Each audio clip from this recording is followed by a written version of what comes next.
Bapak, Ibu, saudara-saudari, dan anak-anakku yang terkasih dalam Tuhan, Salam, selamat pagi. Semoga kita tetap dalam keadaan sehat dan penuh semangat.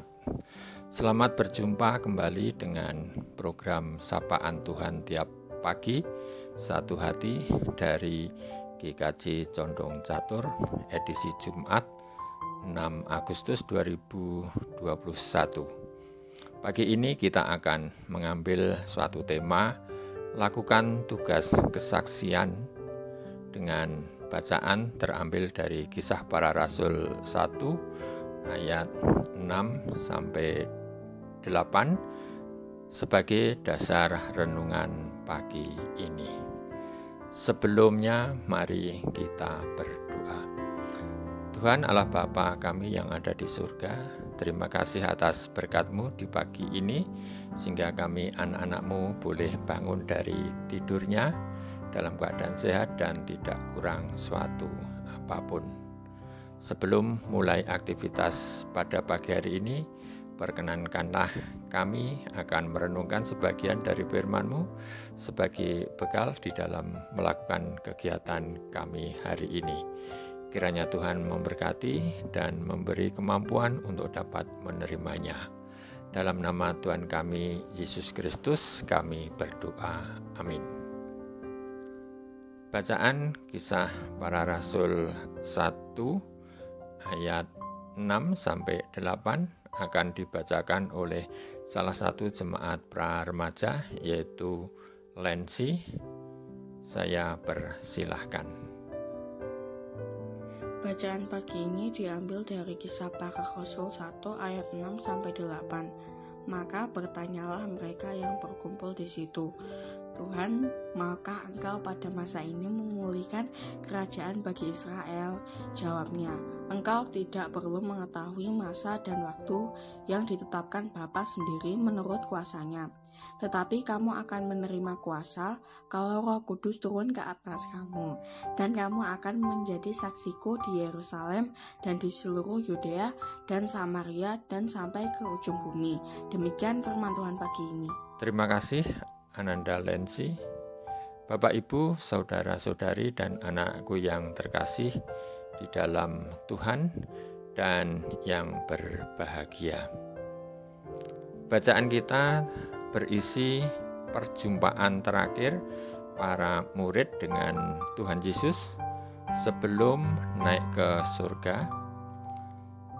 Yesus mengutus para murid untuk menjadi saksinya di Yerusalem, seluruh Yudea, Samaria, dan sampai ke ujung bumi.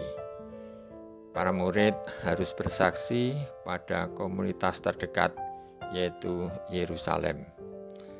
Di wilayah yang berdekatan Yudea, juga kepada komunitas lain yang tidak mereka sukai atau tidak termasuk kelompok mereka, seperti Samaria yang dianggap kafir dan dimusuhi, bahkan sampai ke ujung bumi, kepada siapa saja, kepada komunitas baru yang tidak kita kenal. Tugas kesaksian ini harus dilaksanakan dengan serius, mengingat istilah saksi berasal dari kata Yunani martures atau marturia yang merujuk pada kata martir. Tinggal di dalam Tuhan Yesus berarti melakukan apa yang menjadi kehendak atau perintah Tuhan, dipenuhi Roh-Nya dan menjadi miliknya.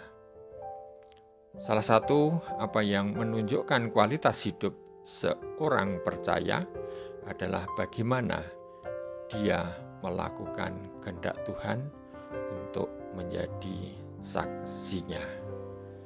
Bapak, Ibu, saudara-saudari, dan anak-anakku yang dikasihi Tuhan, jadi jelaslah bahwa apa yang dipesankan oleh Tuhan sebelum Tuhan Yesus pergi naik ke surga adalah bahwa kita mendapat tugas untuk menjadi saksi apa yang sudah dikaryakan Tuhan kepada kita, kepada dunia. Dan dengan demikian maka kita wajib dan harus melaksanakan pesan tersebut, menjadi saksi,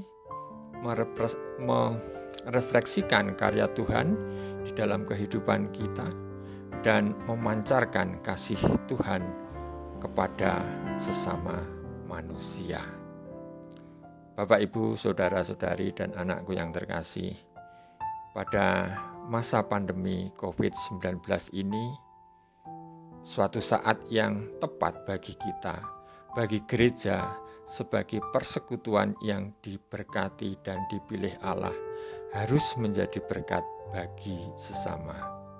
Gereja memang adalah rumah doa bagi segala bangsa, namun melalui gereja kita juga diminta untuk berkarya secara nyata bagi sesama.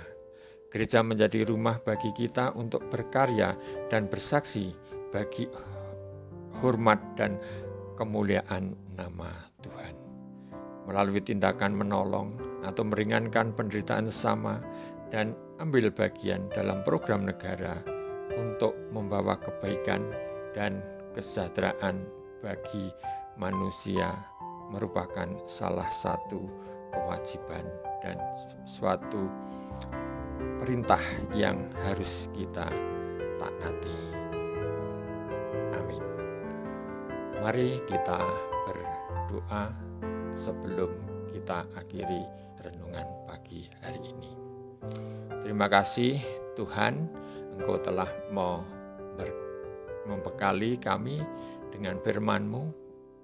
Berkati dan tuntunlah kehidupan kami hari ini, agar kami mampu meneladani karya-Mu yang mengasihi manusia tanpa pamrih. Kami pun mohon kiranya dapat melaksanakan tugas kesaksian bagi sesama secara maksimal dan bertanggung jawab untuk membawa kebaikan dan kesejahteraan bagi sesama manusia, terutama yang berada di sekitar kami. Dalam nama Tuhan kami Yesus Kristus, kami berdoa dan bersyukur. Amin.